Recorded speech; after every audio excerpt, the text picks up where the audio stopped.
Student, स्वागत है आप सभी का। आज हम पढ़ने वाले हैं एंशिएंट इंडिया या प्राचीन भारत। और पिछली वीडियो में हमने पढ़ा था सिंधु नदी घाटी की सभ्यता के बारे में।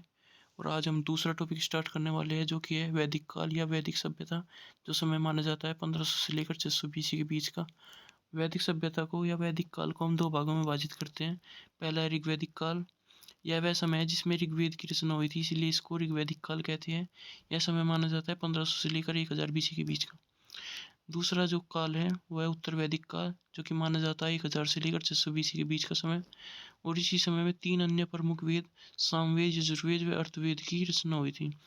साथ ही जो दो ग्रंथ है, जो प्रमुख ग्रंथ है, रामायण व महाभारत, उनकी रचना भी उत्तर वैदिक काल में ही हुई थी। जो वैदिक सभ्यता है वह माना जाता है कि आर्य के द्वारा स्थापित की गई थी। और हमारे इतिहासकार ये मानते हैं कि आर्य विदेशी थे, जिन्होंने भारत में आकर के वैदिक सभ्यता की स्थापना की थी। जो मैक्स मूलर नाम का इतिहासकार है वह कहता है कि जो आर्य थे वे मध्य एशिया से भारत में आए थे। वहीं बाल गंगाधर तिलक ये मानते हैं कि उत्तरी ध्रुव से आर्य भारत में आए थे। दयानंद सरस्वती मानते हैं कि तिब्बत से आर्य भारत में आए थे। आर्य जो सभ्यता थी या वैदिक सभ्यता, वह एक ग्रामीण सभ्यता थी और इसमें मुख्य व्यवसाय कृषि व पशुपालन होता था। जो आपने पिछली सभ्यता पढ़ी थी, सिंधु नदी घाटी की सभ्यता, वह एक शहरी सभ्यता थी, लेकिन जो वैदिक सभ्यता है वह ग्रामीण सभ्यता थी। सबसे पहले बात करते हैं ऋग्वेद की। ऋग्वेद का समय आपको पता है अभी 1500 से लेकर 1000 BC के बीच का समय माना जाता है। ऋग्वेद सबसे प्राचीन वेद है। इसमें विभिन्न देवी देवताओं की स्तुति से संबंधित मंत्र है। जो व्यक्ति ऋग्वेद के मंत्रों का उच्चारण करता है उसे होत्री या होता कहते हैं। ऋग्वेद में 10 मंडल है, जिनमें से मंडल 2 से लेकर 7 यानी कि 2, 3, 4, 5, 6, 7 ये प्राचीन मंत्र है, प्राचीन मंडल है। वहीं 1 व 10 जो नवीन मंडल है। ऋग्वेद में 1028 सूक्त है व 10,462 मंत्र हैं। अगर मैं प्रमुख मंडलों की बात करूं तो जो तीसरा मंडल है वो विश्वामित्र के द्वारा लिखा गया था, और उसी से हमने गायत्री मंत्र लिया हुआ है, जो कि सावित्री को समर्पित था। और आज हम सूर्य देव की स्तुति करने में गायत्री मंत्र का इस्तेमाल करते हैं। जो 10वां मंडल है वो लिखा गया था महासूक्तिय ऋषि के द्वारा, जिसमें सबसे पहले वर्ण व्यवस्था के बारे में वर्णन किया गया है। वर्ण व्यवस्था आप सभी को पता है कि 4 वर्णों में विभाजित किया जाता है: ब्राह्मण, क्षत्रिय, वैश्य व शूद्र। इसका सबसे पहले वर्णन हमें ऋग्वेद के 10वें मंडल में मिलता है। आगे बढ़ते हैं। जो ऋग्वेद का संकलन है वो वेद व्यास के द्वारा किया गया था, जो कि उत्तर वैदिक काल में किया गया था।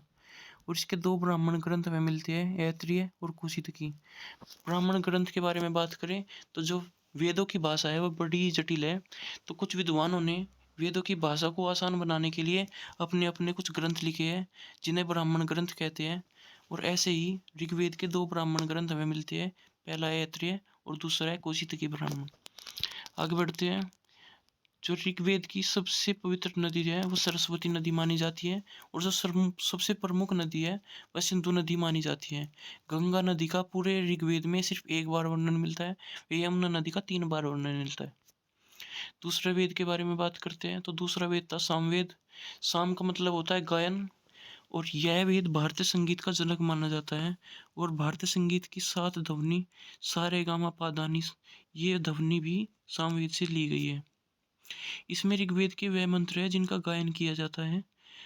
मंत्रों का गायन करने वाला उद्गाता कहलाता है। और इस वेद के जो ब्राह्मण ग्रंथ है वह षड्विंश व तांड्य ब्राह्मण।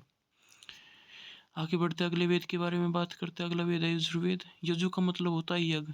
इसमें यज्ञ के नियम व अन्य धार्मिक क्रियाकलापों से संबंधित मंत्रों का संकलन किया गया है। यह गद्य व पद्य दोनों में है। मंत्रों का उच्चारण करने वाला अदत्यु कहलाता है। और इसके 2 ब्राह्मण ग्रंथ है, पहला है तैत्तिरीय व दूसरा है शतपथ ब्राह्मण। अगले वेद के बारे में बात करते हैं तो अगला वेद है अर्थवेद। यह सबसे नवीनतम वेद है, यानी कि सबसे नया वेद यही है। और इसके मंत्रों का उच्चारण करने वाला ब्रह्म कहलाता है। और इसके ब्राह्मण ग्रंथ के बारे में बात करें तो इसका जो ब्राह्मण ग्रंथ है वो है गोपत ब्राह्मण। और इस वेद के अंदर काला जादू, वशीकरण, प्रेत आत्माओं से निवारण व अन्य आयुर्वेदिक उपचार के बारे में वर्णन किया गया है। आगे हम बात करते हैं अरण्यक के बारे में। वैदिक काल में जिन ग्रंथों की रचना वनों में की गई थी, ऋषि महर्षियों के द्वारा वन में तपस्या करते हुए जिन ग्रंथों की रचना की गई थी उन्हें अरण्यक कहते हैं। और महत्वपूर्ण अरण्यकों की संख्या 7 है। आगे बढ़ते हैं, आगे बात करते हैं उपनिषदों के बारे में। तो उप का मतलब होता है समीप, प्लस निषद का मतलब होता है बैठना। तो जब गुरु के समीप शिष्य बैठ करके जब पढ़ाई किया करता था उसी को कहते थे उपनिषद। जो ज्ञान लिया करता था उन ज्ञान का संकलन ही कहलाता है उपनिषद। और उपनिषदों की कुल संख्या 108 है। जो प्रमुख उपनिषदों के बारे में बात करें तो सबसे पहला है मुंडकोपनिषद, जिससे सत्यमेव जयते लिया गया है। दूसरा है मांडूकोपनिषद, जिससे सत्यम शिवम सुंदरम नाम का ये वर्ड लिए गए हैं। तीसरा है कठोपनिषद, जिसमें यमराज व नचिकेता का संवाद होता है, संवाद हमें मिलता है। आगे बात करते हैं उपवेद के बारे में। तो जो वेदों की क्रियाकलाप होती है उनका ही जो संकलन एक जगह किया जाता है उसी को कहते हैं उपवेद। और उपवेद के कुछ प्रवर्तक हमारे सामने है। जैसे ऋग्वेद की जो उपवेद है वो है आयुर्वेद, जिसके प्रवर्तक है प्रजापति।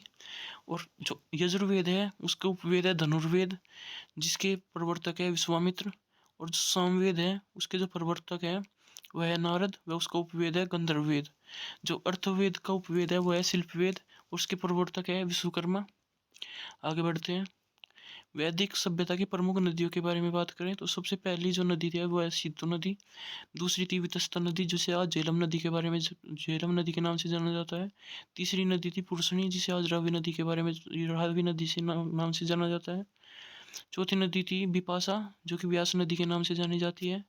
पांचवी नदी थी सतुद्री, जिसे सतलज नदी कहते हैं। छठी नदी थी सरस्वती, जिसे आज घग्गर नदी के नाम से जाना जाता है। सातवीं नदी थी आस्किनी, चिनाब नदी के नाम से जाना जाता है। तो यह थी वैदिक सभ्यता। अगली वीडियो में हम आगे बढ़ेंगे, तब तक के लिए शेयर ज़रूर कीजिएगा। मिलते हैं आगे। जय हिंद, जय भारत।